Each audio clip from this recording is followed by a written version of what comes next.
बिहार विधानसभा भवन के सामने ये चेहरे जो आपको नजर आ रहे हैं, इन पर है पूरे न सिर्फ बिहार की बल्कि देश की निगाहें। वो इसलिए क्योंकि चुनाव तो बिहार में है, लेकिन भारतवर्ष भी उतनी ही दिलचस्पी के साथ इन चेहरों की तरफ देख रहा है। सबसे पहले देख रहे हैं आप वो चेहरा जो जरूर सीधे सीधे यहां पर खड़ा होकर चुनावी मैदान में नहीं है, लेकिन जो यहां के चुनावों में कितना महत्वपूर्ण है वो उसका सबसे पहले नंबर पर होना और इस बड़े कद के साथ खड़ा होना तय कर रहा है, जिसकी चुनावी रैली कल से शुरू हो रही है।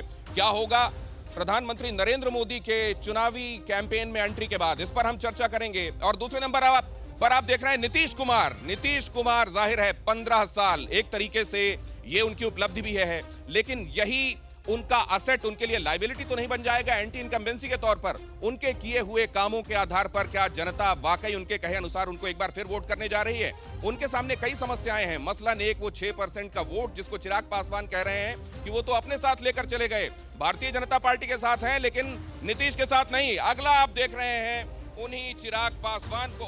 चिराग पासवान के पहले आपको यहाँ तेजस्वी भी नजर आ रहे हैं। तेजस्वी असल में विरासत की राजनीति संभाल रहे हैं, लेकिन उन्होंने कहा है कि वो इस विरासत की राजनीति को बखूबी संभाल लेंगे, युवा नेतृत्व देंगे 10 लाख नौकरियों के साथ, चुनावी मैदान में इस वादे के साथ। और इधर दिखाई दे रहे हैं आपको, जैसा हमने कहा, चिराग पासवान।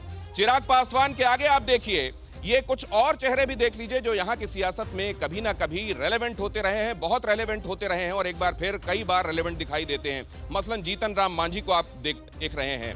वीआईपी पार्टी भी चुनावी मैदान में है और वीआईपी पार्टी के मुकेश साहनी वो कितना रोल निभाएंगे ये जाहिर है सब।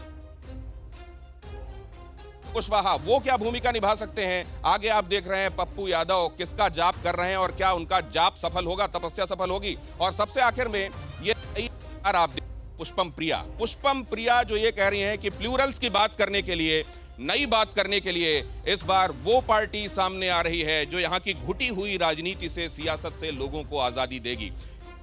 अड़ी सोमवार से शुक्रवार शाम 6 बजे सिर्फ TV9 भारतवर्ष पर।